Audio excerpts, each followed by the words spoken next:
Good evening and welcome to the Cover One Buffalo podcast. You are joining your host, Greg Tompsett, and our favorite backup quarterback, Greg Boris, coming in at the last minute again for us here. Greg, welcome back. So I'm Mike White in this situation, and Aaron is Zach Wilson. Is that how? I To mean, make one a timely could reference. To make a one timely could reference make here. that point. One could make that point. So welcome back. Obviously, all kinds of stuff going on. Like many people, ourselves, both of us, Aaron, Eric, everybody fighting sickness all over the place. But we are here for you. You are joining us because the Buffalo Bills have held on to defeat the New York Jets 20-12 in this Week 14 AFC East division battle.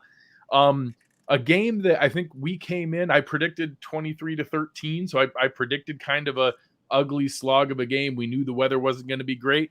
And then I think it was even uglier than I expected. It came in right under my expectations. Yeah, definitely not the prettiest game. But what we did see is why Brandon Beane has been collecting all these pieces in that front seven. I put on Twitter that Von Miller is the Ferrari in your garage. But the awesome thing is when your Ferrari won't start, you still have a Mustang and you still have a Camaro and you still have all these other cool little toys to play with. And that would be the other guys in the front seven with Vaughn, as we know now, being done for the season. No, I think that's well said. And I think if you're going to give an MVP out for this game, I think it needs to be that defensive line. I think that defensive line was controlling all day. We saw flash plays across the board. We saw big plays from Daquan Jones, from Ed Oliver, multiple from AJ Epinesa, and probably the most from Gregory Rousseau, just consistently there. And I had talked about it in the preview show and in my game day thread kind of coming into it that all we heard the whole time and watching the games was Mike White gets the ball out fast. It's really hard to sack him. It's really hard to get to him.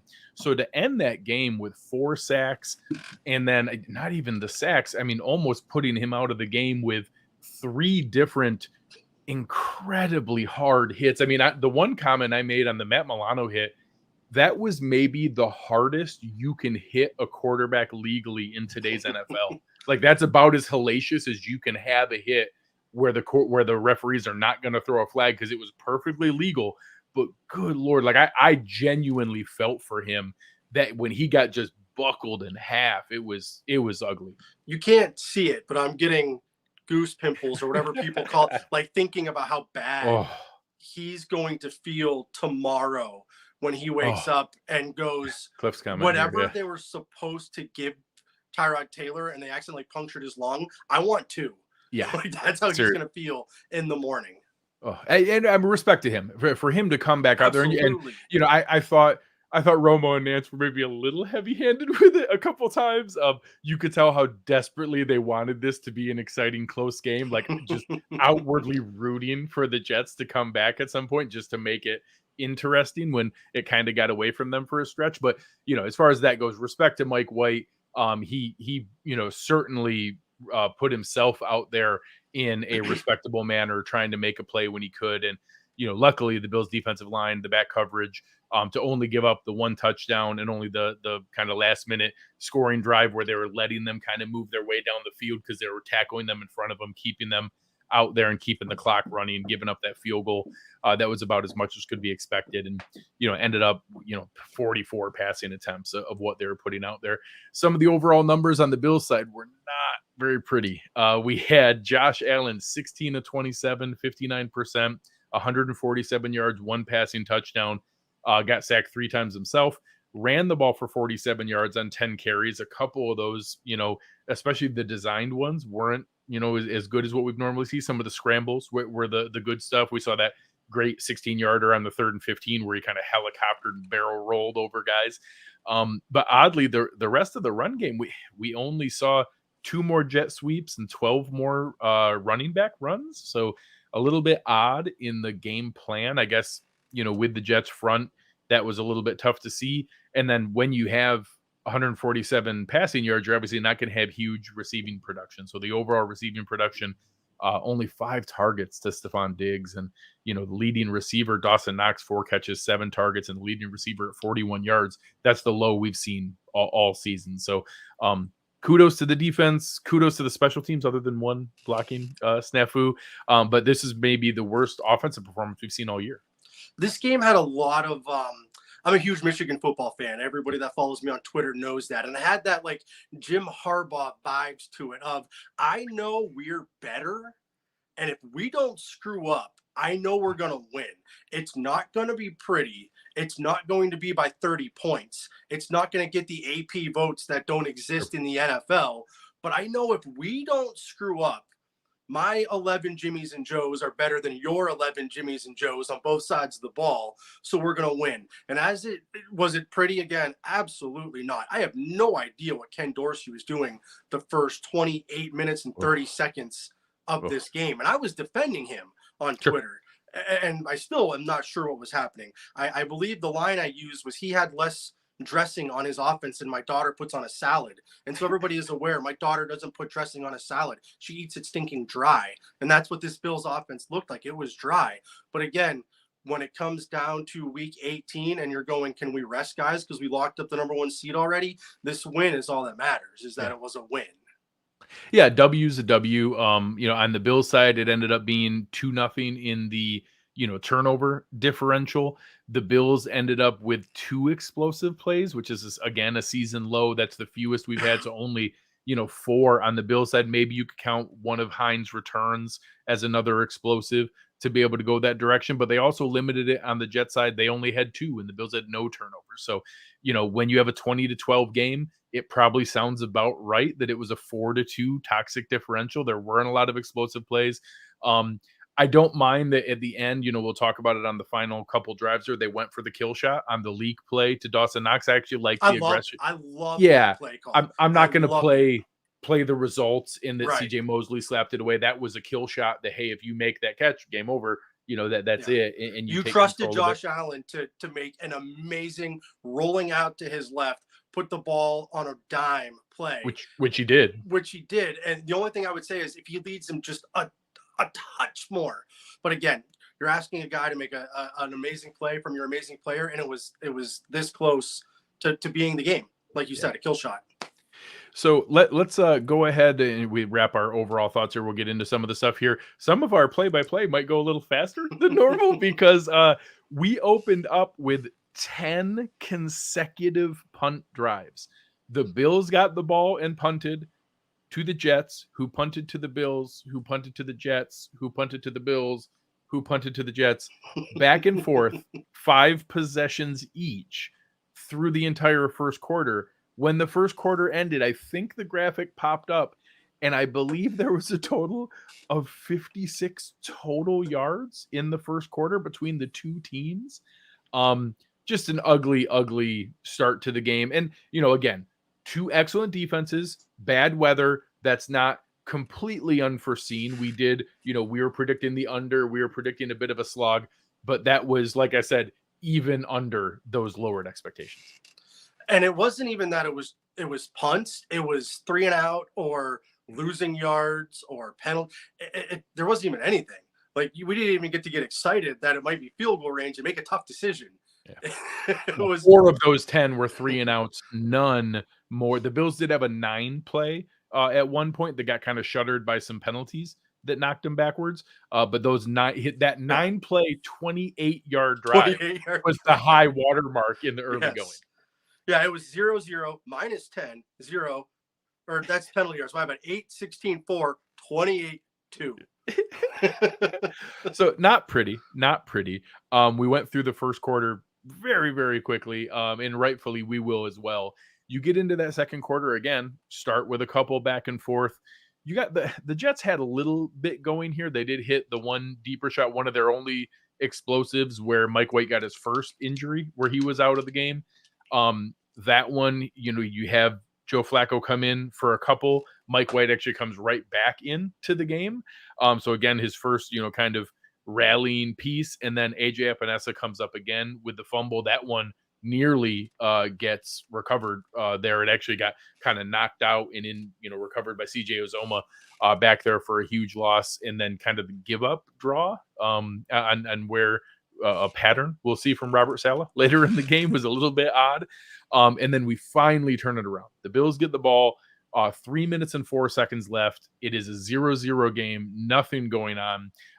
In my game day thread, I'm putting out messages like, all right, maybe I've set the bar a little high. How about 2 first downs? Can we get 2 first downs? Is that feasible here? And it starts out, it doesn't look like we're going to do it. We get Devin Singletary for no gain, then a check down to Singletary for 4. We go to the 2-minute warning with 3rd and 6 at their own 34. And I'm like, all right, I guess we're going to get a little something going here. Try. Josh scrambles and gets caught short, and they come up, and it's one of those plays where they're very obviously choreographing that, hey, we're not actually going to go for it here, but maybe you guys are dumb enough to jump off sides. And then I will give them credit, the little bit of a wrinkle. We saw this, I think, once earlier in the season where they also called a timeout or didn't snap it.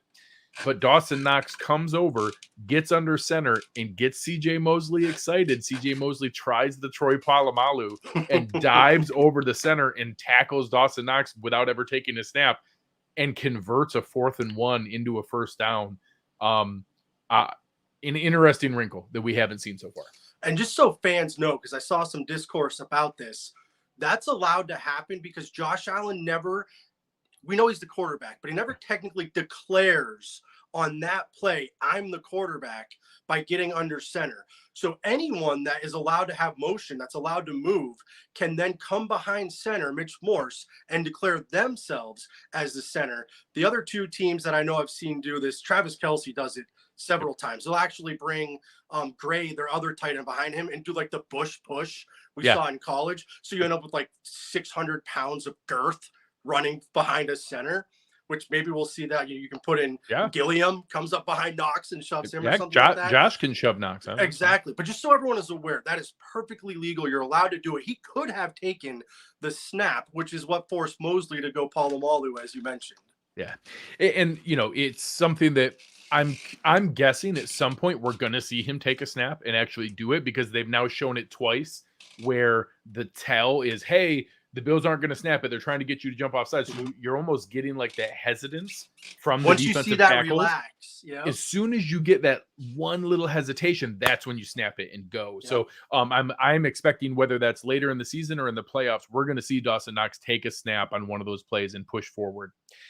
Here we got 2 nice plays back to back from Isaiah McKenzie coming out of there, a quick 8-yarder and then a 7-yarder. The Bills used their first timeout.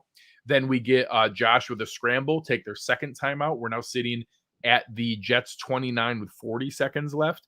We then get an incomplete. We get a defensive holding where it did kind of look like McKenzie was going to be able to get some separation and be able to get open. So it looked like a legit call.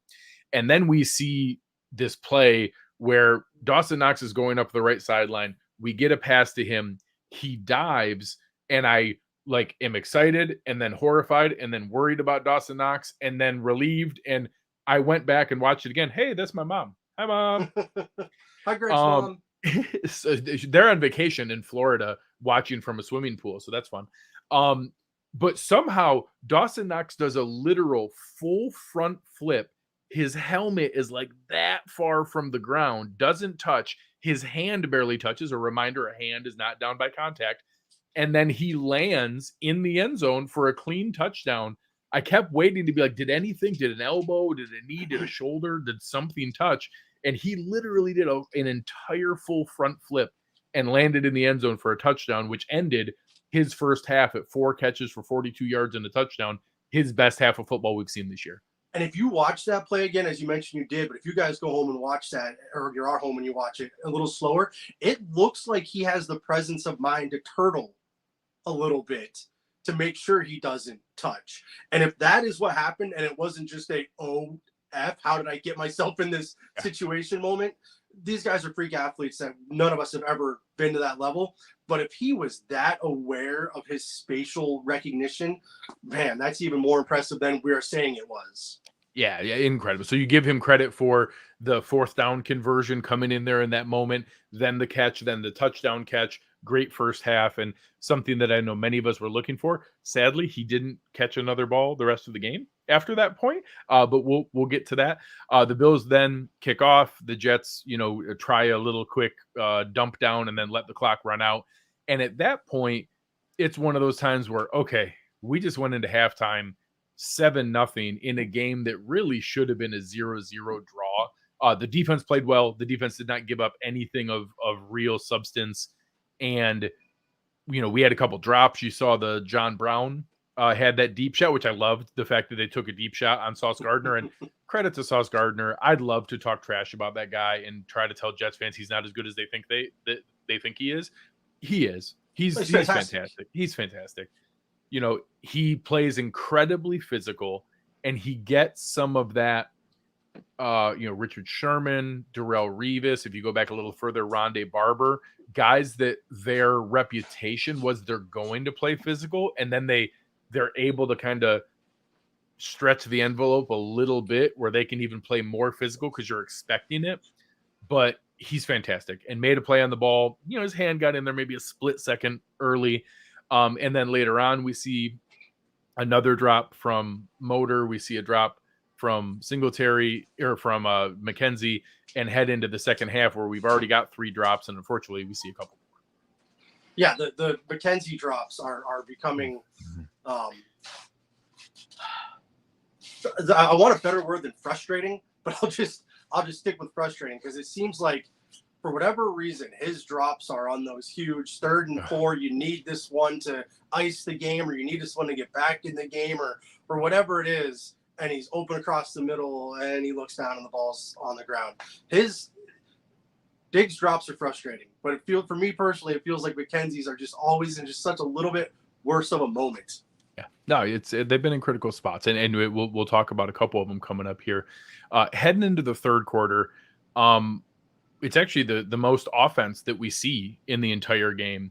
So the Jets come out and put together by far their best and really only legitimate drive, because again, we'll talk about the late one when the Bills are keeping everything in front, just keeping the clock moving. This one, they come out and they go 10 plays, 72 yards, put up a touchdown in the opening drive of the second half. One of the few times we've actually seen that. I didn't go back and look. Maybe only the second time we've seen a team score on their opening possession of the second half against the Bills. They've had a really good run of being able to control those. So, started out, again, big third down conversion, big chat in our Cover One staff chat. Pretty good coverage by Dane Jackson, but Garrett Wilson goes up and makes the catch. Then again, get them into 3rd and 10. And again, we get Braxton Berrios. This one, it looks like Taron Johnson loses Berrios in coverage, and then Dane Jackson is the guy who most fans won't realize it, but he's the guy who kind of comes over and saves the day by not giving up a huge play. But again, he's there at the point of attack and can't make a play on the ball. We get a conversion there on another 3rd and 10. Then we get a play, Denzel Mims for 12 yards. We get CJ Uzomah for 7, get down close, and then 2 runs. And really the first time all game where we saw bad tackling. There was actually exceptional tackling the entire game. Here we miss a tackle on the first run, and then 5 guys get a hand on Zonovan Knight, Bam Knight, and he scores there. So it ends up being pretty deflating after feeling like we got away with the lead in the first half. And yeah, it was also the pace. It seemed like it was so quick. Hate to use this name, my apologies. It felt like a Tom Brady drive where it was just like dagger, touchdown. And you're like, what just happened? What just happened? And and you're frazzled because it's going so quick, and that's how Bam. You mentioned 5 guys got a hand on him, but 4 of them, it was literally like they high-fived him as he went by. They couldn't actually make that tackle. Might get listed as 5 missed tackles or 5 broken tackles, but 4 of them it wasn't necessarily I had a legit chance to get him down. But you still want a play. There were 3 or 4 times a play makes that a field goal or nothing. 100%. Fortunately, the Buffalo Bills answer back with what is, the West Herr drive of the game here. They come back and answer with a 6-play, 75-yard touchdown drive. This is probably the best that the Bills offense looks the entire day. Start out, there is a quick incompletion, but then Josh hits Stephon Diggs on the rare big play that he had, one of our only explosive plays that we had all day, a 32-yarder to Diggs where he catches it and runs up the right sideline, ends up with a pretty good chance. Probably more than half of that was yards after the catch. We then go a quick one to Gabe Davis. We then get a penalty on defensive pass interference, one of the fewer deep DPIs that we've seen all year. This one was a shot to Khalil Shakir. Then actually a nice little bump pass to Naheem Hines. comes back around. We go, and here was maybe one of the best play designs we've seen in a bit. They go with that jumbo set. The jumbo set for us has been reasonably effective. We've actually run reasonably well. We go with 6 offensive linemen, 2 tight ends, sometimes 2 tight ends, and a fullback and Reggie Gilliam with an extra running back. Gabe Davis is always the running back, the wide receiver out there because he's our best blocking wide receiver. And here we actually go with the jumbo set play action for, again, I haven't gone back and looked through every single one. Maybe the first time I remember that we went play action out of the jumbo set, and a really cool play design to Gabe Davis, gets a 1st and goal down at the 5. And then Josh, they go quick tempo, read option where he reads it to James Cook, and they pull Deion Dawkins back, and Tony Romo did a really nice job highlighting what a slobber knocker of a block it was to Deion Dawkins. Josh barrels through, and they answer back when they needed. Really, for the first time that we saw the offense put together a really nice drive when they needed it, and when they needed to put it together to take that lead back 14-7. And building off of that play, when Bobby Hart comes in and reports he's eligible, he's always stayed in and blocked. I'm waiting. It might be the AFC Championship. It might be that play that we're talking about 20 years from now. You're telling your kids about that time Bobby Hart scored the touchdown in the Super Bowl. But I'm waiting, because every single time so far, he stayed in and blocked. And when you report eligible, you don't have to. So I'm waiting for that moment. It's well, I guys. mean, just like It's we coming. talked about earlier, the setup they've been doing with that, Dawson Knox under center on the fake quarterback sneak, they're setting that up, and they're setting up the same thing where they'll lull you into that false sense of security that, well, they've never done that, they're not going to go and try to do that again, and then all of a sudden you end up being able to sneak him out there for a big play when you need it. Yep, exactly. And here the defense really answers back. So here's a moment where you go back, and I'll even shout out, I don't know if Aaron's in the chat here. I know he was in there listening. This is one where he likes to then go and maybe give the defense credit for what could have been their drive of the game. We're in a spot where, okay, we just gave up a score.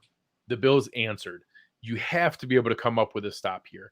And you have a little bit going where Knight gets a quick run. We then see Tim Settle and Boogie Basham go in and make a nice stop on 2nd and short. Knight then converts, and this is one I want to give credit to Dane Jackson. He was in a open field space and makes a nice tackle on Bam Knight, so it's only a 2-yard gain, but unfortunately it's 3rd and 1, so he converts. You then have a pass. Mike White hits Denzel Mims, and you feel like, crap, we're going to get a little something going. They get to midfield, and here's where we see just that hellacious hit by on Mike White. He gets knocked out of the game. Ends up going in, you bring in Joe Flacco, and right off the bat, you have Gregory Rousseau come in for the strip sack. He hits Flacco, knocks the ball loose, recovered by Daquan Jones, and really you go in and set the tone that, okay, we're not going to let them back in this game. We have control here, and they take over possession at midfield or even in Jets territory at the 44. That's where I was talking about the front 7, and in that case, the front 4. That depth is really on display. I'm looking forward to tomorrow morning when I tweet out the snap count and I say, here you go, sickos, here's your snap count for you, is to see what that looked like. Because it felt like they truly were rotating so often that whether it was Epinesa jumping off the ball, Rousseau getting off the ball, Ed Oliver, again, I said it last time I filled in with you guys. I'm a huge recruiting nerd. He's finally looking like that freak 5-star that he was in the city of Houston as a high school football player. How often does Ed Oliver and AJ Epinesa look to you with the naked eye like they're jumping off sides? Ed Oliver, he's ahead of it, it feels like. Ed Oliver, and this is insane praise, but I'll make it because it's logical with the team. He is getting off the ball so quick. He looks like Broncos MVP Super Bowl Von Miller getting off the ball so quick. If you want to get nerdy, you guys, real quick, go to NFL Next Gen Stats, and maybe I'll try to find this and put it in my next article for numbers. Oliver is in that top 20 every week for fastest sack, but when he gets a sack. But we're talking 2.2 seconds, and it's like the 3rd fastest sack of the week. And he's up there with edge guys who usually forgot to get blocked. Yeah, it's usually on a free shot. Right. Milano's sack will be in that top 20 this week. But Oliver, almost all his sacks are in that where you're like, he started in the backfield, right? It looks like it. And I mean, Epinesa he was timing the snap over and over again down the stretch there. And I really thought this was going to be where they could kind of end it. and they come down, you can tell they're pushing it to go for a deep shot. Gabe Davis ends up with a comeback at 17 yards. We're down to the Jets 27. We then get a nice jet sweep for Isaiah McKenzie. But here we get one of those holding calls. And instead of having 2nd and 3 at the red zone at the 20-yard line, we're back at 2nd and 20 at the Jets 37. We do get a little dump down to James Cook, get 9 of it back. Not too bad. We then have Josh run for 8, get to 3rd and 3, and then we get an incompletion. And this is one of those spots where, my gut tells me it's 4th and 3. We're moving the ball well. We should go for it. I have to kind of catch myself to be, all right, it is a Jets defense. They've been playing great. You're up 7. You have to take the 2-score lead. Like I want to go for the aggressive, kill shot there, but taking the 2-score lead is a smart play. I'm okay with it. And they end up converting and going up 17-7 in a moment where it kind of felt like they could have really put it away. Yeah, I agree with you on getting up by the 2 scores. At this point in the game, that's huge. And it ended up being big down the stretch that you were up by that extra 3 points. Yeah. Obviously it came up big. So they go back. Luckily, they come right back here. The Jets answer with a couple of their own penalties. Open up with a holding call right off the bat. You get an incompletion. Again, more pressure and a tip ball floating around. They get a quick check down where Flacco just is not in position to pull anything off here. And then on 3rd and 19, the first of what ends up being a couple of them, we get basically a give up draw where they just run a draw, kind of, all right, we'll live to fight another day. You're down 10 going into the 4th quarter, and running a give up draw in a spot like that is, got to be a little bit deflating for some of the guys. And here, not only do you do that, you set yourself up to punt, and Nyheim Hines comes back with a really nice return, gets them to midfield, and ends up starting out giving the Bills the ball in Jets territory right off the bat, up 17-7 starting the 4th quarter. My biggest fear, you talk about the give up draw, when you think about how quick those front was getting through, I kept waiting for that little, whether it was to Bam Johnson or Berrios, I was waiting for some sort of little screen because I kept fearing we're about to see one of those silly, stupid 49-yard screens. And it never happened. And it's not like, you don't have Mike Vick back there. You don't have Josh Allen back there. And you're not worried about the quarterback running at all. Right. That was my big, I kept thinking, and I was like, do I tweet this? No, because then they're going to do it, and I'm going to get yelled at because I tweeted it. It would have been your fault. So everybody needs to take a moment and listen to my mom real quick here. She's saying that everyone should go like it. Whatever you're doing, stop what you're doing. Go and press the like button. It's what really helps us. It tells everybody else about the show. It's how YouTube's algorithm works for some reason. It's the way this thing happens. So take a moment. Go out there. Greg's going to get a drink. I'm going to get a drink. You guys go press the like button. Then we'll continue. I brought some back from Denver with me. Whatever. Seriously, I've had to mute my mic like 5 times so I could cough. All right, so now we're into the 4th quarter. We hit the 4th quarter here. The Bills are in a spot where you're now up 10. You just got the ball at midfield. We start out right off the bat. Motor rips off a 16-yard run. We then go right back to it, 4 more yards. We get to the Jets 36. Now we're up to the Jets 32. We run again. We get down there. And here, it's one of those play calls where you're damned if you do, damned if you don't. We've seen this telegraphed quarterback power work so many times.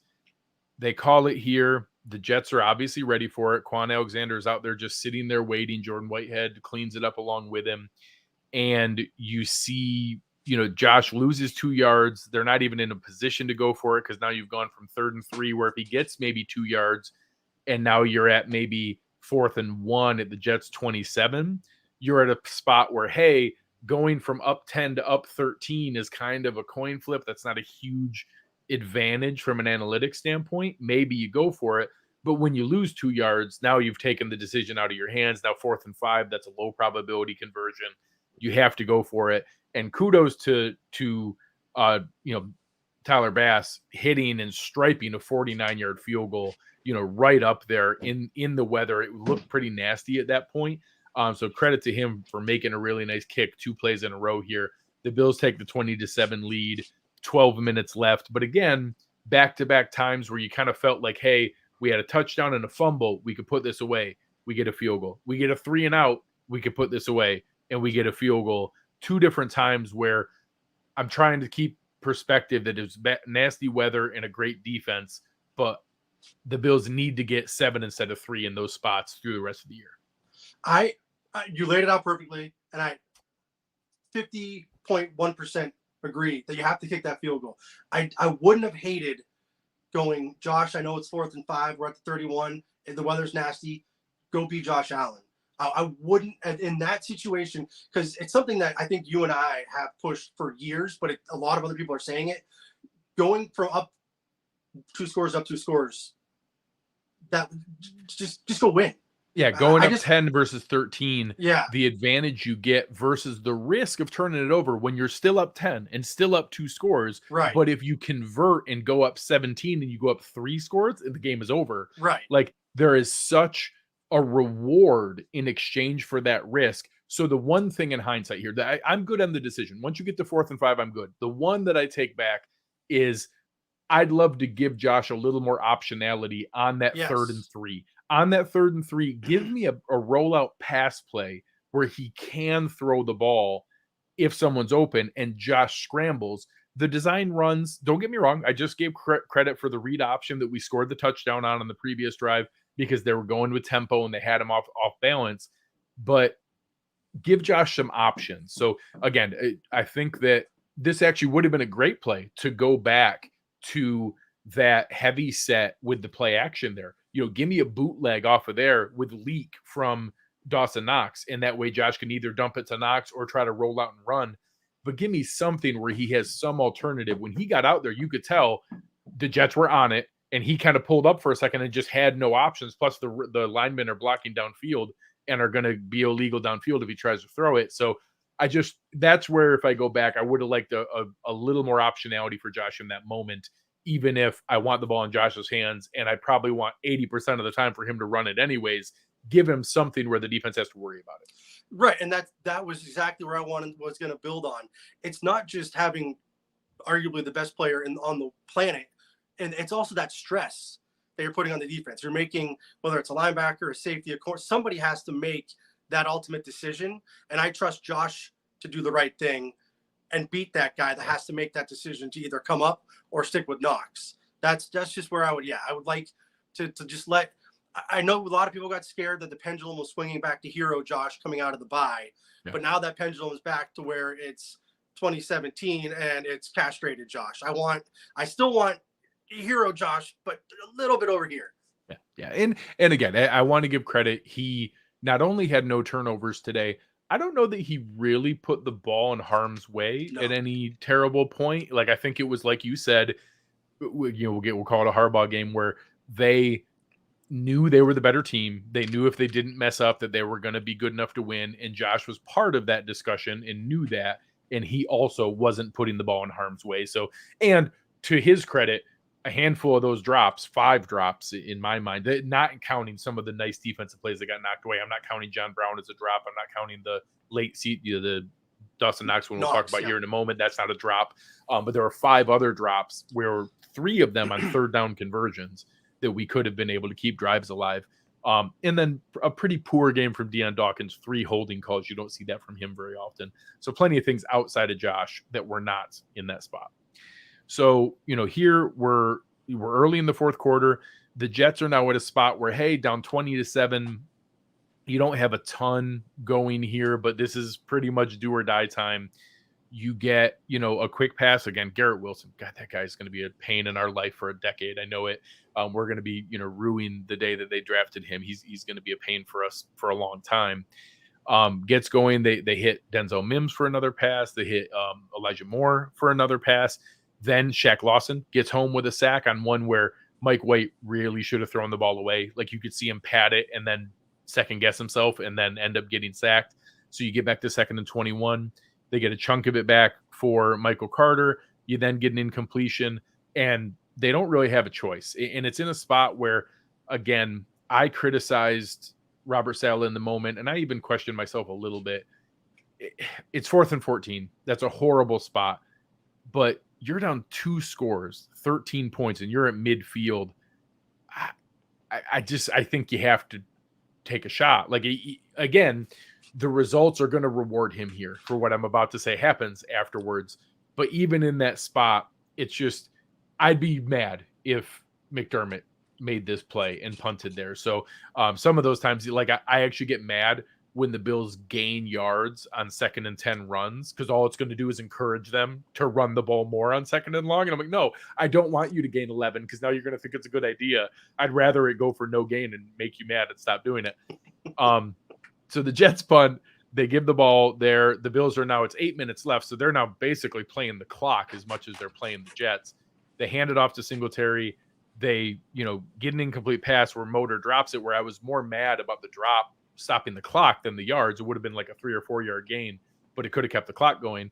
They then have to try to then make another pass. Here, I do credit Knox with the drop on the 3rd and 9 where he could have caught it.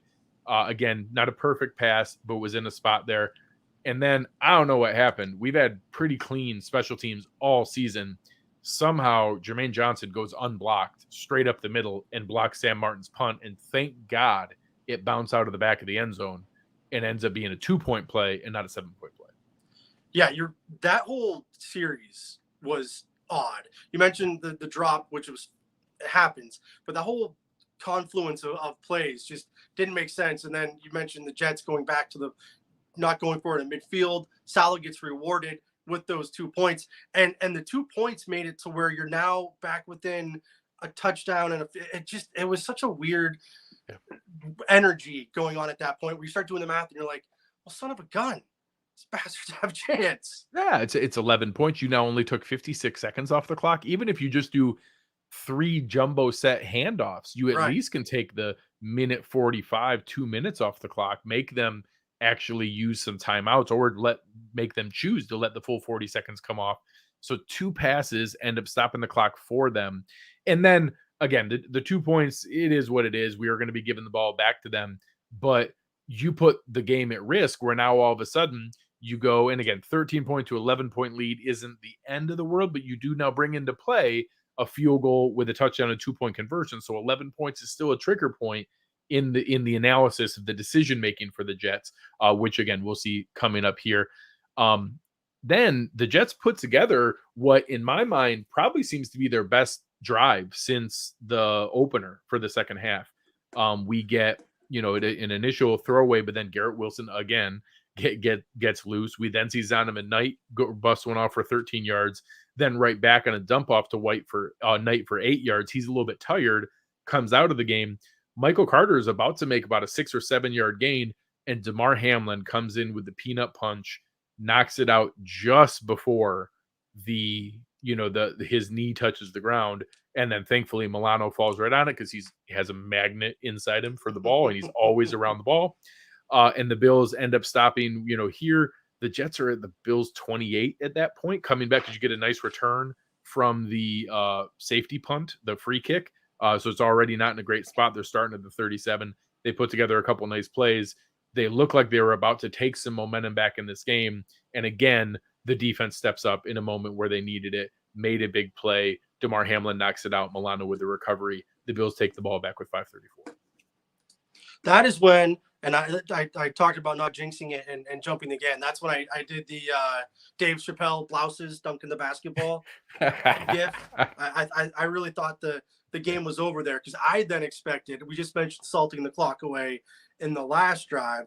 Yeah. This is where I expected the Bills to come out and really salt the clock away. And for whatever reason, it felt like they just couldn't quite get that rhythm of grinding it never, there's a rhythm to grinding the clock where you have to be able to take 38 seconds, but keep the offense moving. And for whatever reason, that those wheels were never churning properly. Yeah, there's some things where the timing of when you come out of the huddle, the timing of when you go up to the line, you don't want to go up to the line and then sit there for 20 seconds. Like there's especially not if you're a big fat lineman. That's I hated that when I was playing. So going back, here, the Jets are obviously expecting run, and that's fine. At least, so the decision making here, I'm actually okay with in the spots they were in, because the Bills only run 3 plays, but here they get 2 minutes and 21 seconds off the clock, which is the whole point. If they could have done that the last drive, even if they're in a spot where you end up giving up what they give up, the 2 minutes and 21 seconds is more valuable than the yardage or the other scenarios they were in. So you get the run to James Cook. They're on top of that. They're ready for it. You come right back. Josh actually has one to Diggs where he had a little bit of a chance here if he kind of slipped and could have maybe got a little bit more out of it. We then get a weird penalty, which was fine. It was after it had already run all the way down. We then give a handoff to Singletary, which again, in this spot, that's not a give up spot. That's just keeping the clock running. And here, the Jets probably should have considered taking a timeout because they let the full 40 seconds run off the clock. Sam Martin then has a rocket of a punt, 60 yards out there. They end up starting the ball at their own 36. And now you're in a spot where, okay, it's 20-9 and you kick the ball back. The Jets are going to need 2 scores in 3 minutes and 13 seconds. And again, as you know, we have the comment here from the comment section, just some rough time management from the Jets there. That 40 seconds would have been more valuable versus they end up eating a timeout later on anyways. Sam Martin, MV punter. Yeah. Sam Martin was fantastic. When the Bills couldn't do anything in the first half, pinning the Jets and making White look at 98 yards to try and find the end zone. Martin was underlying fantastic in this game and won't get any credit because the punters don't get talked about unless they screw it up, you know. But that block had nothing to do with him. No, Josh Allen could have been back there and he's not doing it. He was untouched straight up the middle. Yeah, but just Martin was low key, very important in the very beginning and in the very end of this game. Yeah. Ended up with 7 punts with an average of 49.6. The one obvious, incredible 67-yarder that rolled down to the 2-yard line. Had 1 touchback out of 7, and then ended up with still a net of 43.4. Had 2 decent returns that they gave up, but were in really good position overall, and he had a great contribution to that. So here, again, you're at 3 minutes and 13 seconds left. And now you're at where it's going to, the Jets end up with a 9-play, 55-yard drive here, but the Bills are, again, playing the clock as much as they're playing the Jets. Of course, you would love a big turnover. You'd love to tip a ball. You'd love to be able to get a sack. Things like that are great, but you're really just trying to keep guys in front of you, make the tackle inbounds. Don't let them stop the clock. They need 2 scores. They're going to have to use their timeouts. So again, we get a couple of those. They do have a check down to Conklin. They get a decent play to to Elijah Moore. They then get an incompletion. They get another one to Conklin where he's tackled inbounds, goes to the 2-minute warning. So now you're sitting there, 2-minute warning to the Bills 34. You get another play to Garrett Wilson. You're just a ridiculous player. Get used to that name, guys. We're going to be hearing it for a long time. You then get the check down to Michael Carter where he gets out of bounds. Then you get Elijah Moore tackled inbounds. You get the incompletion. And here, Romo was questioning it. You get to 4th and 1, and his point was 4th and 1 at the 9.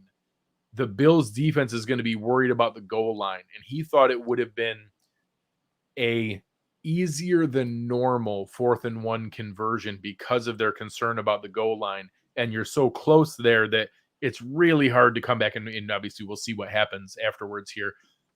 It's really hard to be able to convert in those spots.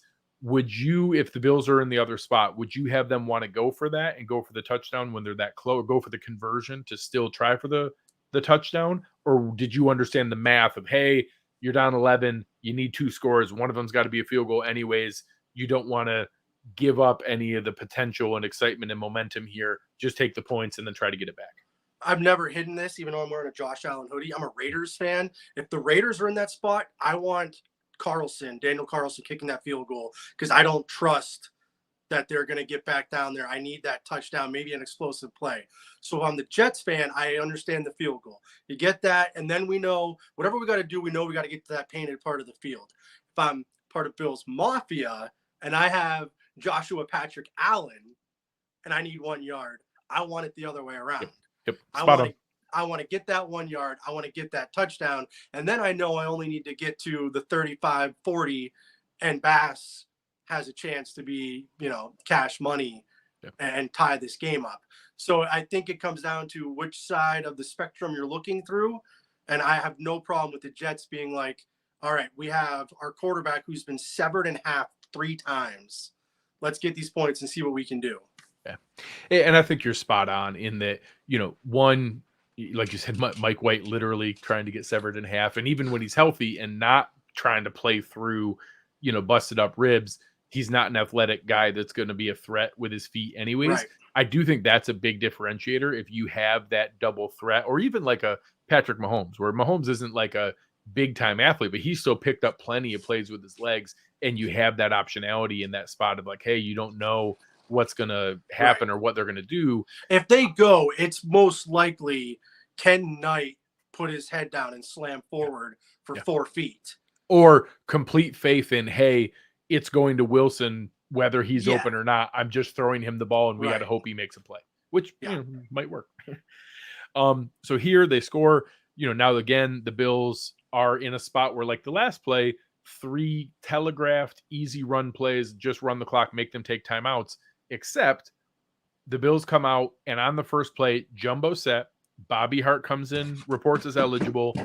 Josh Allen has a bootleg, rolls out to his left. They leak Dawson Knox out there. They go for the kill shot. It's about a 20-yard play downfield near midfield. Dawson Knox has it. And then, again, this is not a drop. CJ Mosley swipes down, knocks the ball out of his hands. I love that play call. I love going for the kill shot on first down. It's much more predictable on third down or second down after a couple yards. The first play, they are for sure playing run. I love the fact that they were going for that kill shot right then, because you get that first down. They have to take one of the timeouts. Now, all of a sudden, they're not going to be, you're going to be able to run it down, and either you go 3 and out and they get the ball back with like 8 seconds left, or you run the clock out and you're good. So I love the decision, and I won't play the result in trying to say that, oh, you should have ran the clock. But sometimes I think when we get mad when plays don't go our way, that the other 53 guys are NFL dudes too. Yeah. CJ Mosley is a stud. That make NFL plays. And an NFL dude made an NFL play. Yeah. Hat tip. All right. It didn't work. But like you said, I absolutely loved that they finally went, let's open up the playbook. It took until 59 minutes left. But I loved that there. And I would like to see something off of that like that again down the road. 100%. I love the decision. And again, I like the little tweaks off of the jumbo set where we've been pretty, predictable in our run frequency. So now having those other places through there to be able to go through, I think it's worthwhile. So then we end up, hand off to Singletary. That's 4 yards. We could force them to take the first time out. We then go back in here. I'm okay with it. You got to run the ball anyways. Because here I do think you've already taken your one chance at a pass to be able to go through. Now the clock really does matter. You need them to force that other timeout. We go through, they run the quarterback power sweep again where they see it coming. Josh, honestly, he didn't recognize or read the way that Morris was going to block Mosley. Morris actually gets a decent block on Mosley, but Josh had already decided he was going to cut it back in. If he just kept going around the end, Josh runs for the first down and either keeps running or slides down whenever he feels like sliding and ends the game. But unfortunately, he, again, I trust Josh with the ball in his hands. He went to cut it back. It ended up tripping over CJ Mosley. Mosley didn't make some great play. He had gotten blocked by Morris, and Josh just tripped over him on his way over. Forces the second timeout. The Bills now punt it back with 53 seconds left. Pretty good punt by Martin here, but good hang time, forces a fair catch. The Jets are now going to have the ball, 79 yards to go, 1 timeout, and Mike White is their quarterback. And that's what happens. Mike White is their quarterback. Well, and to this point, again, Mike White is far from the problem on the Jets today. He, I think, acquitted himself very fairly. It looks like Lauren has just informed us the Chiefs are up 27-0 on Denver. So that's a rough fan base right now to be a part of if you're Denver Broncos fan. Let's ride. Yeah. Hey, we got our help from the Bengals last week. That's fine. We win out. Chiefs win out. We get the first seed. I'm not expecting the Chiefs to lose either. So here, Mike White has an incompletion that gets dropped. He's, getting pressured. We then have, Dane Jackson comes free on a blitz. He ends up having to kind of spike it. Then again, he's getting pressured, overthrows Garrett Wilson. And then fourth down, AJ Epinesa again makes his presence felt, comes up, spikes the ball down, gets his hands up, which actually I didn't expect 4 sacks today. I very much expected more batted passes at the line. So it was interesting to see it at the end in this big moment. But again, that front four, making their presence felt in a moment where they needed it. One thing that, and you can't quantify this really, there isn't even an advanced analytics stat for this, but a few of the third downs where Mike White was off target, at least 3 that I noted, whether it was Rousseau or Edmonds, their length played a factor in him having to just be off a little bit on that angle where he threw the ball. And I think that's something that when Edmonds was gone, some of the haters started to realize that maybe he's a little more important than the box score tells you he is. And that length a few times today really, I thought, showed through on some of those incompletions where it was off just enough.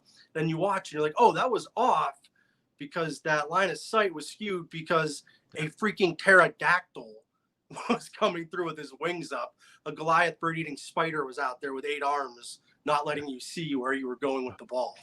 Crazy comment. Stephen Burns here letting us know in the chat. It sounds like Mike White left the stadium in an ambulance today. I'm not did have broken ribs. I'm shocked he went back out there. Shocked. And if I've broken my ribs before, if you've never broken your ribs, just think of somebody taking like their Olive Garden fork, and every time you breathe, laugh, sneeze, anything, and they're just gouging you right where that break is. And I would, you know how players will say, the reason that they would rather have a concussion than their knee taken out? I might rather have my knee taken out than broken ribs because, oh my goodness, it is so, you can't do anything. You lay there. You just lay there. So, certainly thinking well of Mike White. Also, we didn't bring him up, but Quinn Williams, monster for the Jets, went out late in the third quarter with a calf injury. Looked like a non-contact knee injury in the moment. So, thankfully that he is just an awesome player. The same thing. I don't get me wrong. I don't want him to play against the Bills, but I don't ever want to see another player get injured. Quinn Williams and Garrett Wilson are 2 studs for the Jets. They're going to have for a long, long time. You want your team to win, but it's also fun to watch really good athletes and freaks play football when they're playing the other guys. For sure. Yes. It's fun to root for them sacking, Patriots and sacking other players. Taking out Mahomes. Go sack Mahomes. Mahomes. Yeah, absolutely. Quinn Williams, we had 2 sacks when he went out today and was certainly very, very impactful in the way that he did that. So again, we wrap up here. The Jets end at 20-12. And I forgot, I should have brought up when they were doing those plays. I wanted to give credit. My Uncle Jumbo's responsible play of the game was that moment where they decided to take the kill shot at the end and go for that big play to Dawson Knox. I know it would have been really cool to convert it, but I'm not going to play the results here. That was a shot to be able to put the game away and try to pull the win, and that's what they tried to do, and it was the right way to approach it. So I want to give credit for that in the moment. What are your final thoughts here in a game that was probably the best defense we're going to play down the stretch here? They're probably the best defense left on our schedule. So the offense didn't look good, but it was against a great defense on a ugly weather day. They still end up putting up 20 points. The defense for the Bills probably looked the best we've seen it in a while. They held the Jets to maybe 1 legitimate scoring drive and then a couple others that were scrapped together here and there. The overall numbers, again, are ugly. The Bills got held to 232 yards, 2 of 13 on third down. But they made some plays on defense when it mattered. They held the Jets to 4.2 yards a play. That's a winning recipe. They won the toxic differential 4-2. They won the turnover differential 2-0, and probably had themselves in position where in a different opponent, different game, maybe they're taking more aggressive shots down the field for some different offense. They probably took the air out of the ball a little bit themselves in this moment. What were some of your overall takeaways from what we saw here? I think my biggest thought of this is kind of like we think in March Madness, survive in advance. Yeah. Right now, the playoffs haven't started, but that home field advantage, that first round bye is something that this team clearly wants and may need if you're going to try to get over that hurdle that is the Kansas City Chiefs. And you got a W. And in the NFL, it didn't matter if they won 2-0 and you got a safety, and that was all it was.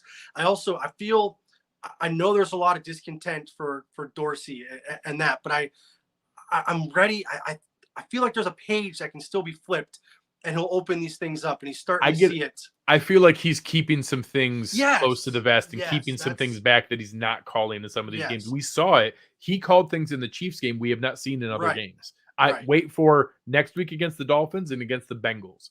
Those are 2 games where I think we might see some things that we haven't seen in other games. If Bobby Hart scores a touchdown next week because they leak him out of that jumbo package, I'm jumping back in with you and Aaron so I can just talk about Dorsey finally doing that. Full credit. Yeah, and I think it's frustrating in the moment because I also want them to go guns blazing every single play against every single opponent all the time. But we have to realize you don't get extra credit for that. You don't get bonus points. We don't get an extra win for blowing things out. The power rankings aren't real. You don't qualify for anything on power rankings. You don't get anything. The Bills get a W. They keep the first seed. They are the number 1 seed in the AFC. And we keep clipping away and we keep moving along. And we've seen it. The Bills stumbled before against the Jets. They had some of those other games. Well, the Chiefs stumbled against the Colts. The Chiefs stumbled against the Bengals. We don't know when those games are going to come up. You just got to keep chipping away, get the W when you can. The Bills got their second back-to-back division win. And now we go into monitoring mode where now we get the interesting turnaround. We get to watch the Dolphins tonight with a Sunday night football West Coast game out in LA, and then a quick turnaround where they're going to go back to Miami for a couple days and then fly from Miami up to Buffalo for a Saturday night game on not only 6 days rest, but 6 days rest off of a night game on Sunday night. They're probably not going to get back off a night game on the West Coast. They're probably not getting back to Miami till 6, 7, 8 in the morning. On Monday morning, and then turn around quick for a Saturday turn up to Buffalo for a third straight home game. So definitely some interesting things to watch for there. Good reminders of just, we always watch the Bills with a more critical eye than we watch other teams. The Cowboys took a last-second win to beat the Texans when they were 17-point favorites. The Vikings just lost to the Lions by 11 points. The Jaguars barely beats the Steelers with Mitchie Trubisky back in at quarterback. Yeah, the Jaguars smoked the Titans today. Like, a win is a win. A W is a W. I want them to show more things as we go. Kevin here, absolutely wait for some of Eric's breakdowns as we get into what this offense is doing and what they can show. I'm very curious. He showed some things I'm frustrated about because Eric got me excited about James Cook, and then we didn't use him this week. So I'm going to blame Eric for that one because he got me all excited. I put that in my keys to victory too, so my bad. Yeah, it's your fault. I'll give you both partial credit for not having him used. But some of those things we're going to see where those things play out and see how it goes. But ultimately, we're now in survive in advance. Get a W, move on. It doesn't have to be pretty. It doesn't have to be great. I need W's the rest of the way. We got 4 more regular season games and then hopefully 3 more playoff games. I want the Bills to have the first round bye. I want them to get that rest. I want them to be able to have the playoffs go through Orchard Park, and then we'll figure out the rest. And I will take ugly wins we don't deserve the whole rest of the season. Just keep chipping away and find a way. Just find a way. Get me a W. Live to fight another day. Greg, we are at almost an hour, and it just hit me as I was looking at the stats in front of me. This was a 1-score win. I could not say it. Sorry. Yeah. No, hey, the Bills, obviously masters of these 1-score win games. They've now found a way to win 3 of their last 4 as 1-score wins. They are now 3-0 in their last 3 1-score wins. I'm writing about that now. That their last 3 1-score games are 3-0. The Bills are obviously have found a way to fight that bugaboo. It's crazy how that happens. And anything else for the people? How about things you might have coming up that they can check out and read? I'll keep pounding out those coolest thing if you're into nerds, you're a number nerd like me, the stats. I love those. I put out 5 stats every week, usually from the game that just happened. This one wasn't that eventful, so it might have a couple that are more yearly. Like I unearthed a couple weeks ago that Josh Allen had converted 97% of his scrambles on 3rd and 4th and long for first downs, which is wild when you think of it. 1 out of 17 times I think it was didn't go for a first. So part of me is like, just take 2 knees, then scramble and get a first, and we'll just because it works. That story will come out. The headlines and keys to victory. I'll have those every week. Fans seem to enjoy those. So if everyone's enjoying them, I enjoy doing them. We'll keep rolling with that. Yeah, it's fantastic. For anybody not checking that out, you could find Greg's work over at cover1.net. And the best way to do that is to sign up for our fantastic one pass subscription. You're able to go in there, get awesome work from Greg, from Hans Hansen, from Chris Seth, so many of our writers, Ryan Sullivan, lots of guys doing awesome work, all kinds of cool videos, some only exclusive videos you can get from myself on the Salary Cap 101, some awesome film glossary items from Eric that you only get when you're in there, plus this awesome t-shirt and awesome decal. Great way to support us. And the Bills are going to Super Bowl 57, so that's why we have the discount down to $57. You get it for the full year from the moment you sign up. Make sure you go check it out. It really means a lot to us. That's the best way to support us as we're going through all these fun things. As we wrap up here, I know a couple things we'll watch out for. Ryan Bates, I don't know. I didn't catch if he came back in later. I know he had to leave for injury. I didn't hear about any other injuries at that point. I want to see some of the snap counts. It seemed like, I think Kaiir Elam came in for 1 or 2 drives and otherwise played special teams. Looked like Dane Jackson was in for 80% plus of the snaps. So a couple things I want to monitor for there. Like you mentioned, some of the things I want to see on the defensive line rotation, because I think that's an indicator of what we're going to see in this post Von Miller world. But other than that, a lot of good things and positive things. Appreciate all the help of our awesome producer, Chris Kepner. But on behalf of Greg Boris, I'm Greg Tompsett. You've been listening to Cover One Buffalo, and we are out.